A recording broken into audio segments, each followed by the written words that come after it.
sweet friends, my name is Birdie and I am your friendly neighborhood forest witch, and in today's video I will be reviewing Kitchen Witchery and Everyday Magic by Regan Ralston, better known as Water of Whimsy over on Instagram. She's an artist who creates adorable witchy art. You might have seen her witchy aesthetic memes floating around social media. They're absolutely adorable. And I'll also be sharing 5 recipes from her book as well as 2 spells. So I've been following her account for a while now, and when I saw her post about a pre-order for her book earlier this year, I knew I had to purchase a copy. It was actually published on July 25th of this year, so if you'd like to grab a copy, I will leave a link down in the description for you. But without further ado, let's get into this review.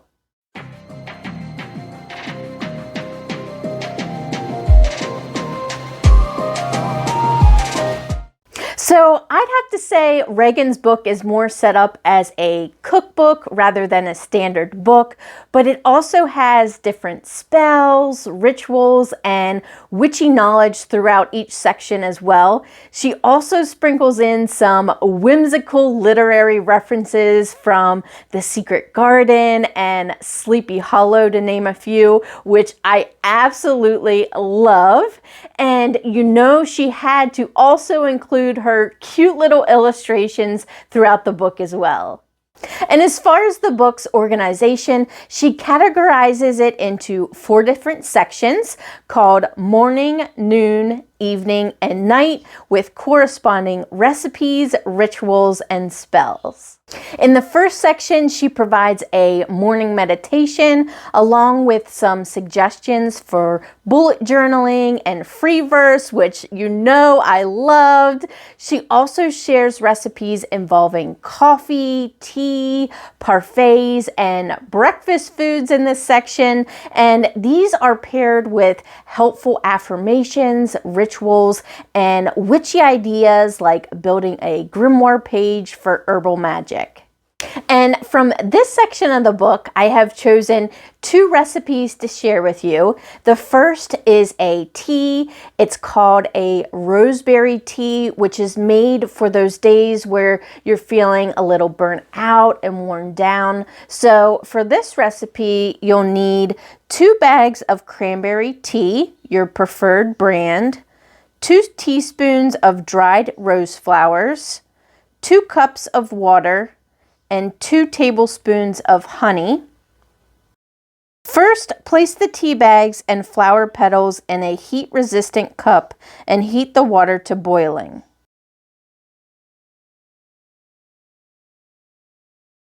Then, pour the boiling water over the tea mixture and let it steep for 2 minutes. Once it is steeped, strain and flavor with honey.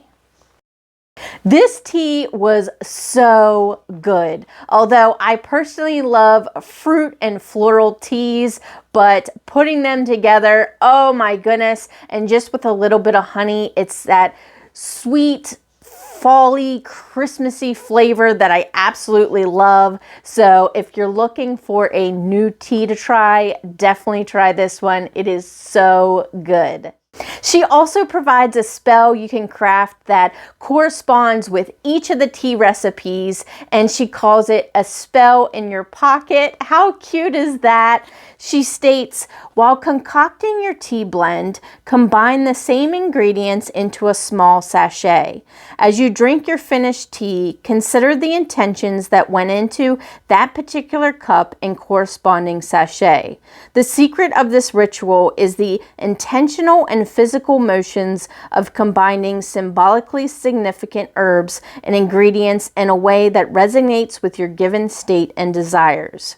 As you carry your sachet throughout the day, practice asking yourself relevant questions that pertain to that sachet's particular importance.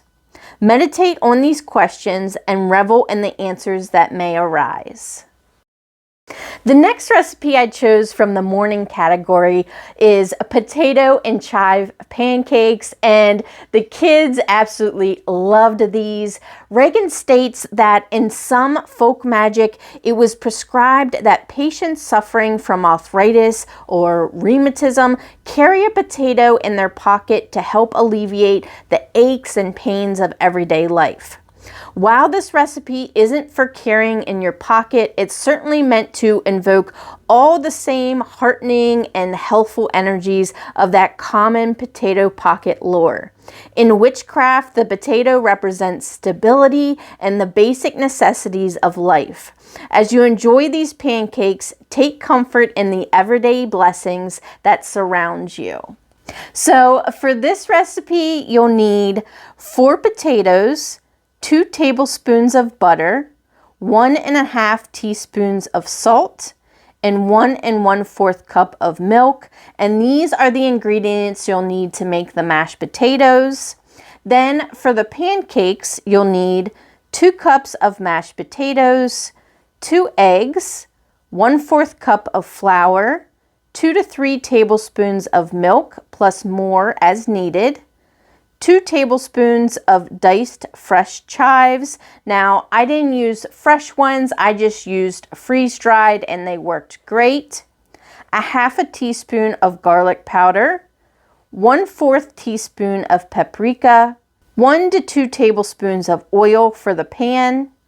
And then for serving, you can serve it with butter, sour cream, or cream cheese. And I served it with sour cream and they were delicious. So first, for this recipe, you'll want to mash up some potatoes. And then to prepare the pancakes, in a large bowl, add the mashed potatoes, eggs, flour, milk, chives, garlic powder, and paprika. Mix well and add more milk as needed. The batter should be somewhat smooth and easy to pour.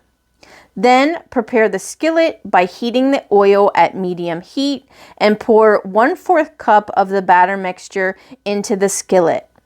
Brown the pancake for 2 to 3 minutes per side or until golden brown and crisp on the edges before removing it from the heat to cool. Serve the pancakes with butter, sour cream, or cream cheese. Then she starts the noon category with an afternoon meditation and offers ideas on planning a cottage witches picnic, which you know I loved as well. And in this section, she also shares recipes for salads, tea sandwiches, desserts, and different lemonades, which are perfect for this cottage witch picnic, as well as rituals for upcycling dishware, garden meditation, and sunlight bathing. And from this section, I found a recipe for garden gold cupcakes that I thought the kids would really enjoy. However, it calls for blood oranges, and would you know it, none of the stores around me have blood oranges in season right now. So I'll be substituting those for just regular navel oranges. So for this recipe, particularly for the cupcakes, you'll need 2 large eggs, 1 cup of granulated sugar, 1 stick or 8 tablespoons of butter softened, 1 teaspoon of vanilla extract, 2 tablespoons of blood orange juice or navel orange juice, 1 teaspoon of blood orange zest or navel orange zest, 2 teaspoons of cardamom, 1½ cups of flour, 1½ teaspoons of baking powder, a pinch of salt, which I omitted because I used salted butter, and then 1/2 cup of milk. And then for the icing, you'll need 1/2 cup of unsalted butter softened, 2 cups of powdered sugar, 1 teaspoon of vanilla extract, 2 tablespoons of milk, and 3 drops of orange food coloring. First, preheat the oven to 350 degrees Fahrenheit or 175 degrees Celsius. Then, in a bowl, mix together the eggs and granulated sugar until smooth. Then add the butter and vanilla. Mix until creamy, then add the orange juice, zest, and cardamom. Mix until fully combined. Now, in a small bowl, combine the flour, baking powder, and salt. Alternating with the milk, slowly add the dry ingredients to your butter and sugar mixture. Mix until all are combined, being careful not to overmix. Pour the batter into cupcake molds lined with foil tins, filling each one 2/3 full. Bake the cupcakes for 18 to 20 minutes or until done. While the cupcakes bake, prepare your icing. To make the icing, begin by beating the butter until fluffy.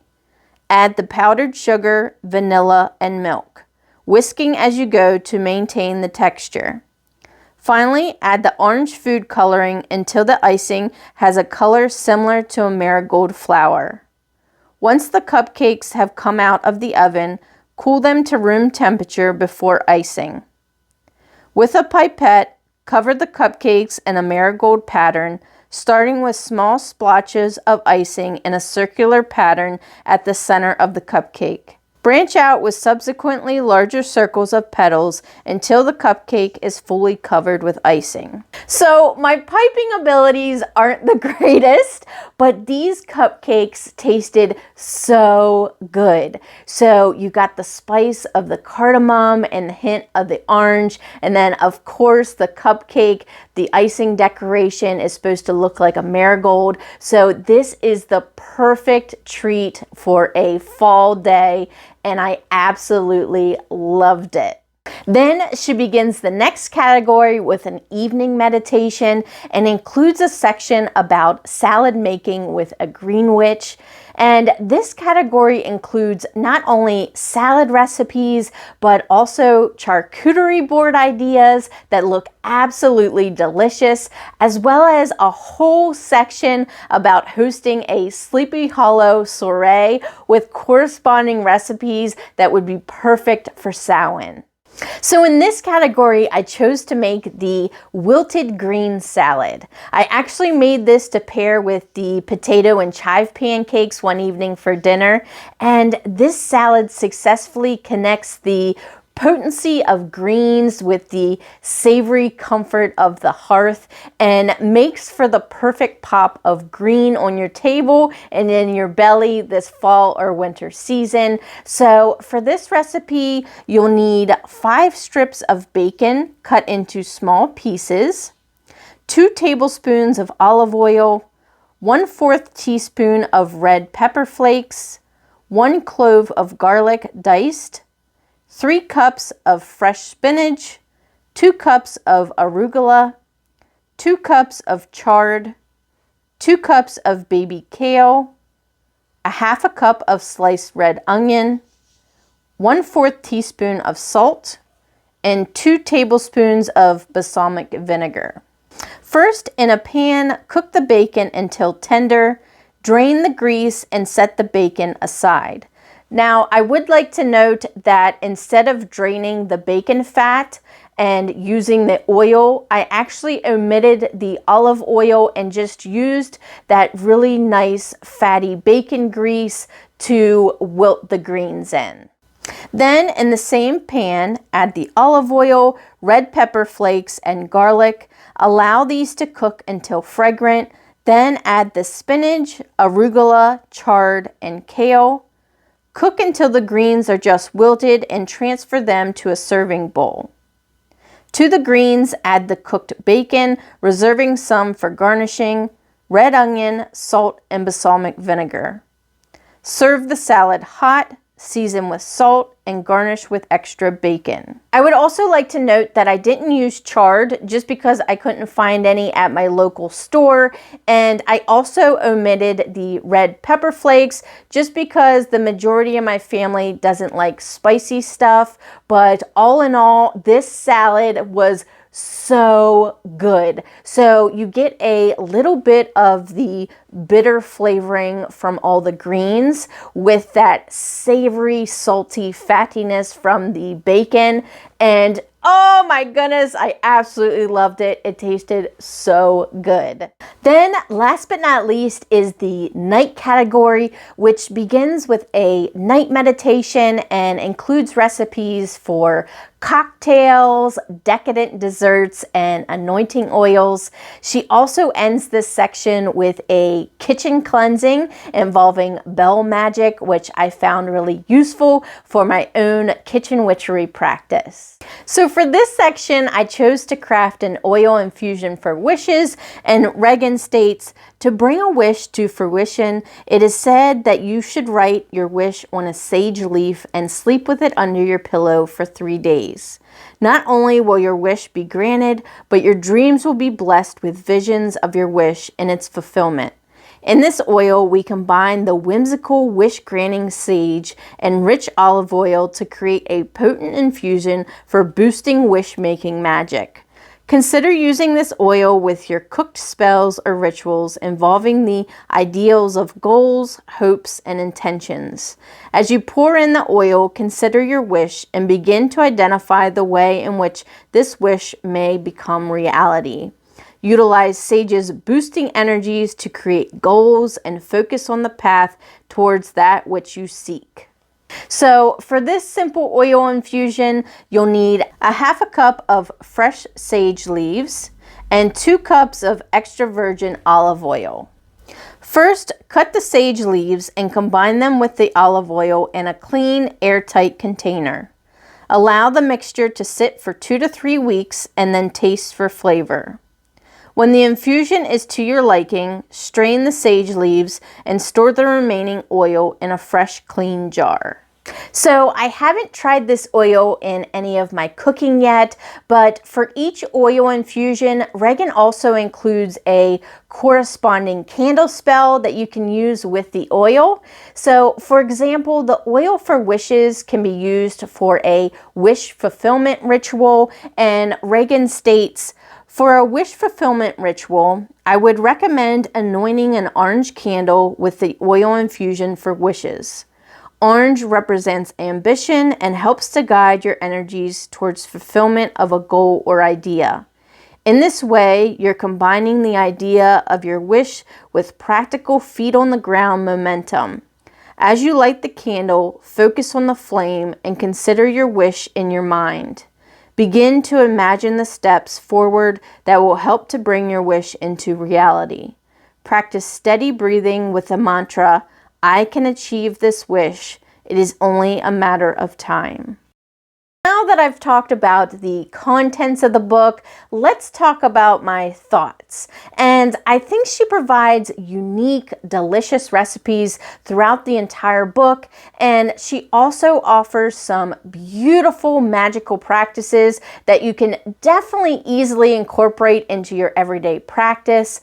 However, if I had to nitpick, I'd say despite the categories of the book, it seems all over the place with different ideas and seasonal recipes, so it doesn't have that organized structure that other cookbooks have. And in my opinion, I'd have to say the majority of the recipes that she includes are spring and summer related. So some of the ingredients aren't in season right now, like the blood oranges, but I did try to pick out recipes for this specific video that would correspond nicely to fall and winter. But all in all, I would definitely recommend this book for spring and summer reading / cooking, and would rate this book a 4 stars. But that is it for this video. I hope you all enjoyed this witchy book review and the recipes I shared. Now, next month I am super excited because I will be reviewing The Old Magic of Christmas, Yuletide Traditions for the Darkest Days of the Year by Linda Radish, I believe it's pronounced. And I'll include a link to this book down in the description if you'd like to pick it up and read it along with me. But thank you all so much for watching this video. Be sure to like and subscribe, and I'll see you in the next one. Thanks, friends. Bye.